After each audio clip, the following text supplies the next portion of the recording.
सीताराम सभी को। कैसे हैं आप सब? मुझे आशा है आप सब अच्छे होंगे और स्वस्थ होंगे। कल हमने लिखना सिखाने में ध्यान रखने योग्य बातें, ये पूरा टॉपिक कंप्लीट कर लिया था। आज हम लेखन दोष के बारे में पढ़ेंगे। ठीक है। अब लेखन दोष क्या होता है कि बच्चे को जो लिखने में वो जो गलतियां करता है, उसके जो दोष होते हैं उन्हें लेखन दोष कहते हैं।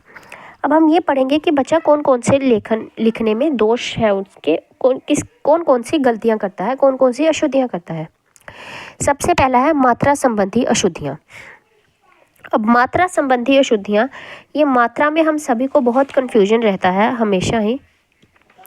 तो चलिए इसके बारे में पहले देखते हैं। मात्रा संबंधी अशुद्धियां। अब हमें पता है मात्रा, जैसे सबसे पहले अगर हम ले ई की मात्राएं, अगर हम लेते हैं ई की मात्राएं, तो ई की मात्रा में देखिए हम सबको पता है सबसे पहले होती है एक ये वाली मात्रा, एक होती है ये वाली मात्रा। अब किसी को यही नहीं, हम बच्चों को ना कई बार क्या होता है, बच्चों को यही पता नहीं चलता है कौन सी मात्रा छोटी है कौन सी बड़ी है। वो इसको छोटी बोल देते हैं तो इसको बड़ी, या इसको बड़ी तो इसको छोटी। लेकिन चलिए आज हम देखते हैं कि असली में क्या है। ये वाली जो है, जो हमारी तरफ होती है, ये छोटी होती है। जो उधर की तरफ, दूर की तरफ होती है, वो बड़ी वाली होती है। ठीक है। अब ये आवाज़ कैसे देती हैं? अब ये छोटी है ना, तो छोटी आवाज़ देगी, यानी कि छोटी आवाज़ देगी। छोटी आवाज़ यानी कि जल्दी आवाज़ देगी, जल्दी जल्दी से आवाज़ देगी। ठीक है। ये बड़ी है तो बड़ी आवाज़ देगी और आवाज़ देगी, देर तक आवाज़ देगी। ठीक है। जैसे मैंने बोलना है किन, किन, तो अब इसमें क्या है, ई की मात्रा छोटी आएगी या बड़ी आएगी, ये कैसे देखना है।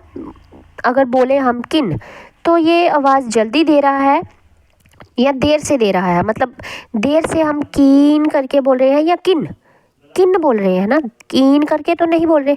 तो यानी कि किन, किन, तो किन में कौन सी आएगी, छोटी, मतलब किन, ई जल्दी ख़त्म होगी, इसीलिए क्या आएगी, छोटी। अब बोलना है कीन या कील, तो कील में क्या आएगा, कील में देखो जो वो लोहे की कील होती है जैसे, तो उसमें कील में क्या आएगा। अब देखिए कील में ई की मात्रा कितनी देर तक, ये जल्दी हम किल बोल रहे हैं या कील बोल रहे हैं, कील बोल रहे हैं, मतलब देर तक आवाज़ दे रहे हैं, तो कौन सी आएगी, ये वाली कील।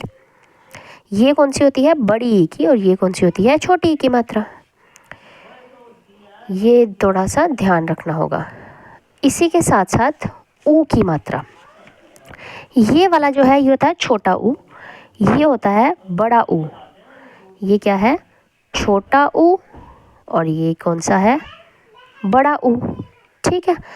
अब छोटा ऊ जो है ना, ये कौन सी आवाज़ देता है, छोटी आवाज़ देता है, छोटी आवाज़ या फिर थोड़ी सी आवाज़, और वैसे ही यूँ भी कह सकते हैं कि जल्दी।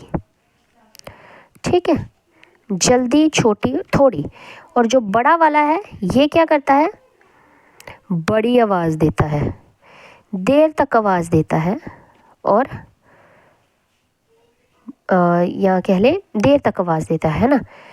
अब कैसे होगा, मान लीजिए हमें लिखना है किंतु। चलिए पहले मैं आपको छोटे से शब्द से सिखाती हूँ। जैसे मान लीजिए हमें लिखना है कु, तो कु, कु में क्या है, कु, छोटी आवाज़ आ रही है, थोड़ी आवाज़ आ रही है, जल्दी बोल रहे हैं हम, कु, कु, क, उ, तो कौन सी आएगी, छोटी वाली, थोड़ी आवाज़ दे रहे हैं ना।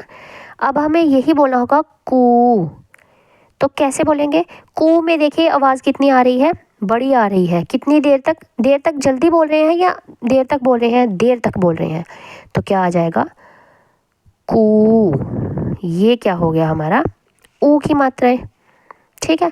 यही अगर बोलना हो, मान लीजिए जैसे दुख, दुख में क्या है, हम दुख तो नहीं बोल रहे, दुख बोल रहे हैं, तो दुख में क्या, दुख, द कैसे भी लिख दिया मैंने, दुख, दुख, ऊ कौन सा आया, छोटा ऊ, क्योंकि थोड़ी आवाज़ दे रहा था, दुख, दूख नहीं। अब बड़ा कैसे आएगा, दूध, दूध में देखो क्या आ रहा है, हम ऐसे तो नहीं बोल रहे दूध, हम बोल रहे हैं दूध, तो दूध में कौन सा आएगा, ऊ की मात्रा आएगी, बड़े ऊ की मात्रा आएगी, दूध। और अगर यही हम ऐसे लिख देते तो ये क्या बन जाना था, दूध, दूध, क्योंकि थोड़ी देर में आवाज़ बोल रहे हैं हम, जल्दी बोल रहे हैं, तो ये दूध, जबकि ये गलत है, ये सही है दूध। और दुख में अगर बड़ी ऊ डाल देते तो दूख बन जाना था। तो ये थोड़ा ई की मात्राओं का भी हमें जो है ख्याल रखना होता है।